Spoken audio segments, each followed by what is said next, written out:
सब आदमी ध्यान से सुनेंगे, ठीक है। बाद में सब जो बच गया वो बाद में नोट करेंगे जी। हम लोग सबसे पहले जानेंगे क्या है जालियांवाला बाग हत्याकांड, है ना।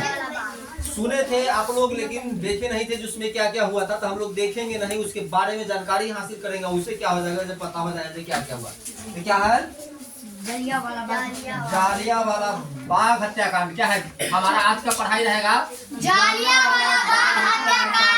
पहला भाग रहा है भाई, आप रुकिए आराम से। जूम पर है आप रुक जाएगा, आप नहीं भागेगा। जालियांवाला बाग हत्याकांड हुआ था कब? 13 अब हुआ था क्यों से बात हो रहा है कि रॉलेट एक्ट मतलब ये कानून आया था, समझे जी। ये कानून लाया था कौन? अंग्रेज। कि आपको अगर शक हो गया, अगर कोई कह दिया कि चोर है तो जांच नहीं करेगा, डायरेक्ट पकड़ के जेल में डाल देगा। कौन? यह कानून का नाम था रॉलेट एक्ट। उस कानून का क्या नाम था? रॉलेट एक्ट, जिसको हम लोग अंधा कानून कहते हैं, काला कानून कहते हैं, है ना। वो अंधे था कि मतलब अगर कोई कह दिया कि वो चोर है तो उसको जांच उच नहीं करना, डायरेक्ट शक के आधार पर जेल में भेज दिया। तो किसको भेज दिया था इसमें हम लोग पढ़ेंगे। यह रॉलेट एक्ट के विरोध में अमृतसर के जालियांवाला बाग में लोग इकट्ठा हुए थे। 13 अप्रैल 1919 को दिन था बैसाखी पूर्णिमा। कौन दिन था? बैसाखी पूर्णिमा दिन था, है ना। मतलब 13 अप्रैल को जालियांवाला बाग में लोग इकट्ठा हुए थे, दिन था बैसाखी पूर्णिमा। लोग पंजाब के 2 लोकप्रिय नेता डॉक्टर सफुद्दीन किचलू और डॉक्टर सत्यपाल की बात समझ में। हम लोग जो पढ़े है ना, अंग्रेज क्या किया था, 2 आदमी जो पंजाब के अच्छा नेता था उसको पकड़ लिया था। एक का नाम क्या था? है ना, 2 नेता, डॉक्टर सफुद्दीन किचलू और डॉक्टर सत्यपाल, उसको पकड़ के जेल में डाल दिया। तो सब लोग बोला कि अंग्रेज मतलब नाजायज करता है, जो हम लोग उस पर उसका विरोध करेंगे। जो सभा कर रहा था बैठ करके, ठीक है। सभा कहाँ कर रहा था? जालियांवाला बाग में, है ना। उसमें मर्डर हुआ तब वो कांड में बदल गया, नहीं तो क्या था? बाग जालियांवाला बाग। वहाँ सब लोग क्या कर रहा था? इस दोनों आदमी के छुड़ाने के लिए, ब्रिटिश मतलब अंग्रेज को दमन करने के लिए क्या कर रहा था? विरोध करने के लिए सार्वजनिक जनसभा। जन मतलब क्या होता है? सब लोग, पंजाब के सब लोग वहाँ बैठ करके शांतिपूर्ण ढंग से क्या उस बैठक का संचालन कर रहा था।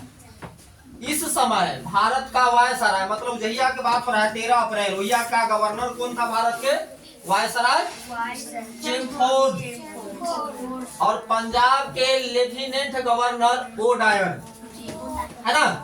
क्या था? पंजाब के लेफ्टिनेंट गवर्नर ओडायर ने गोरखा रेजिमेंट के ब्रिगेडियर, क्या है? रेजिमेंट के ब्रिगेडियर आर डायर को कहा कि जालियांवाला बाग देख करके आओ। कहा ना कि जालियांवाला बाग भेजा। जहां आर डायर ने यहाँ गया और क्या किया जी? वहां तो सब कोई लड़ाई तो करने वाला बात नहीं था, जो बम बारूद चाहे तलवार लाठी लेकर के जाएगा, है ना। लेकिन वो तो सभा कर रहा था कि भाई अंग्रेज विरोध करता है, हम उसको छुड़ाएंगे। तो सब कुछ लेकर के नहीं गया था। लेकिन यह हरामी कौन गया? ओ डायर भेजा किसको? इसको आर डायर। आर डायर क्या किया कि निहत्थे लोग मतलब किसी के हाथ में कोई लड़ाई करने वाला बात नहीं था, वहां पर क्या किया? फटाफट बंदूक चलाना। मतलब किसको? मतलब बिना उसके पास कुछ नहीं था और उसे बंदूक गोलियां बरसाना स्टार्ट कर दिया, जिसमें कितना लगभग 10,000 से ज्यादा लोग मारा गया, है ना। बिना उसके पास कुछ सीधा नहीं था। गेट एक वो था भागने वाला, जिसे हम लोग अभी इस रूम में पढ़ रहे हैं, स्मार्ट रूम में एक गेट न है। इसमें अचानक अगर कुछ हो जाए, एक गेट में है, गेट बंद कर देगा तो कहाँ भागने? इसी में रह जाएंगे। तो वह जालियांवाला बाग में एक गेट जाने वाला भी था, वह गेट बंद कर दिया और गोली बरसाना स्टार्ट कर दिया। और लोगों के कोई पास बंदूक था नहीं, जिसके कारण 10,000 से ज्यादा आदमी मारा गया। लेकिन इसकी संख्या अंग्रेज का था, वो अंग्रेज बतला कि नहीं 379 आदमी मरा, मतलब छुपा दिया। यह बहुत दुखनीय निंदनीय घटना था जालियांवाला बाग हत्याकांड की सूचना अंग्रेज को हंसराज नामक भारतीय ने दिया। अंग्रेज जो था उसको कौन सूचना दिया?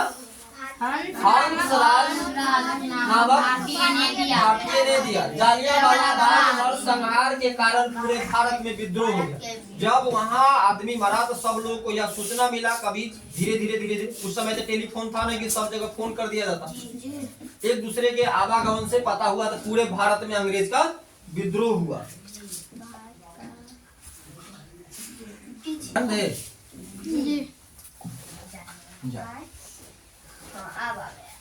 आ गया जी। चलिए पेज सबके सही कर देना चाहिए। एक बार हो गया। जो चीज हमको पढ़ना है पढ़ाना है उस सबको सेटिंग करके आप लोगों को रख देना है कि पहले ही देख लेना कि सही है या नहीं है। हम लोग क्या किए जब पूरा भारत में विद्रोह फैल गया, अभी आराम से रुको ना, बाद में नोट कर लेना, पहले इसको समझिए, दिमाग में रखिए। मतलब समझेंगे तो क्या होगा, समझ के मगज में रखेंगे और दिमाग में यह बात चल जाएगा तो मतलब ये क्या कहानी है, कहानी के व्यू से अगर इसको दिमाग में रखेंगे तो याद रहेगा। ऐसे नहीं लगाना है, होशियार आदमी होकर के स्टैंड नहीं लगाना है। क्या करा कि जालियांवाला बाग जी। अरे काहे ला तुम रुक रहा है, रुको। वहाँ पर जम पर टिपना दिन नहीं लगेगा। हो गया नहीं भैया ना।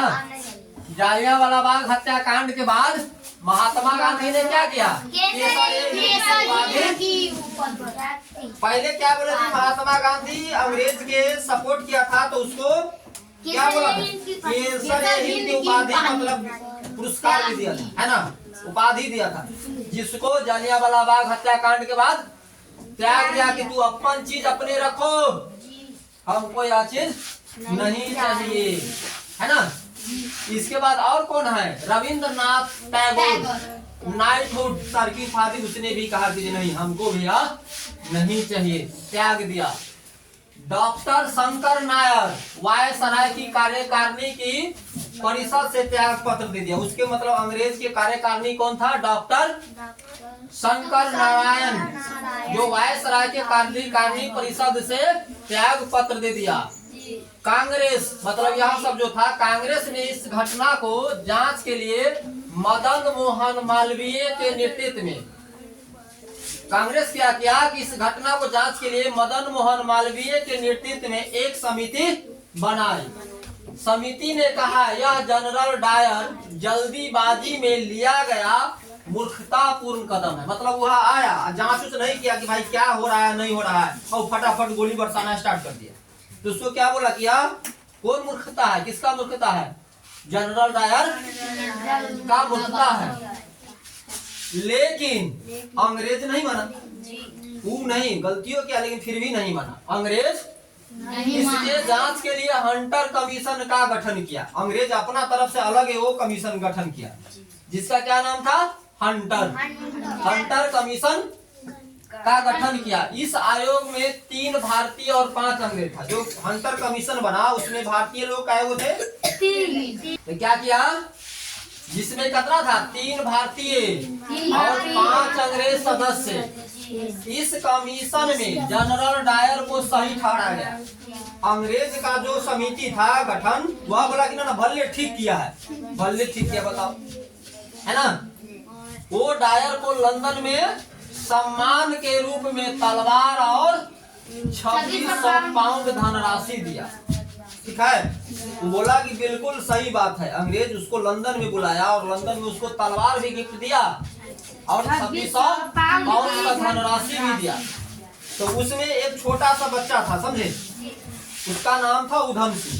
वह जब बंदूक गोली जो बरस रहा था ना तो सो गया, है ना।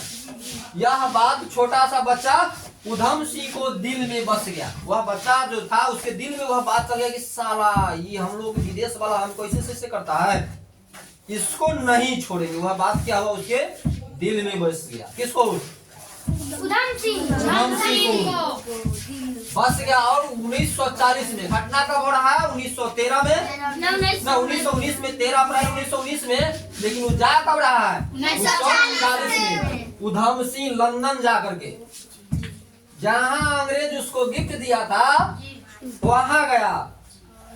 जबकि उस समय क्या हुआ था, ये किताब था, इस तरह की किताब, समझे। उस किताब के अंदर में अपना भारत का जो पिस्तौल छोटा वाला था, जिससे कोई बचता नहीं था, वह पिस्तौल लेकर के अंदर में पन्ना को कटिंग कर दिया, उसमें रख दिया और उसको एकदम पैक करके, हालांकि चेक होता है बॉर्डर पर, लेकिन सब जगह चेक किया तो इसमें है ये नहीं, ये दोनों पन्ने, ये दोनों पन्ने अंदर में हुआ, कोई चेक नहीं हुआ। गया उसके सामने, किसके सामने? ओ डायर के सामने। कहा कि आ बेटा इधर क्या बात है, तो आए हैं वहां से, मतलब उस समय समझा कि भाई इंडियन है, उसको क्या पता, तो जांच करके गया था ना। लेकिन वो आया और उधम सिंह क्या किया, पन्ना फाड़ के निकाला किताब में से, दे दनादन ओकरो भी, जो यहाँ जलियांवाला बाग में हत्याकांड किया था, उसका कांड लंदन में जाकर कर दिया है कि ना। कौन किया? उधम सिंह। तो हम लोग उधम सिंह को नमन करेंगे, धन्यवाद करेंगे। देख लिया ना कि भारत से कहा गया, लंदन में, कि खून के बदला खून लेंगे। अब वह करके दिखाया, जिसका नाम महान व्यक्ति कौन था? उधम सिंह। कब गया? 1940 में। जनरल माइकल ओ डायर कहेंगे, कभी ओ डायर भी, अगर कभी माइकल ओ डायर कहेगा तो घबराना नहीं, उसका नाम था माइकल ओ डायर। तो गोली मारकर हत्या कर दिया। मदन मोहन मालवीय की अध्यक्षता में कांग्रेस ने जलियांवाला बाग हत्याकांड की जांच के लिए एक समिति का गठन किया गया था, जिसमें कई लोग थे। ठीक, एक था मोतीलाल नेहरू, दूसरा का महात्मा गांधी, तीसरा का CR दास, चौथा बद्रुद्दीन तैयब जी और पांचवा था MR जयपाल शामिल था। तो जलियांवाला बाग में इतना ही है, आप इसको नोट करें। फिर हम लोग आगे साइमन कमीशन पढ़ेंगे।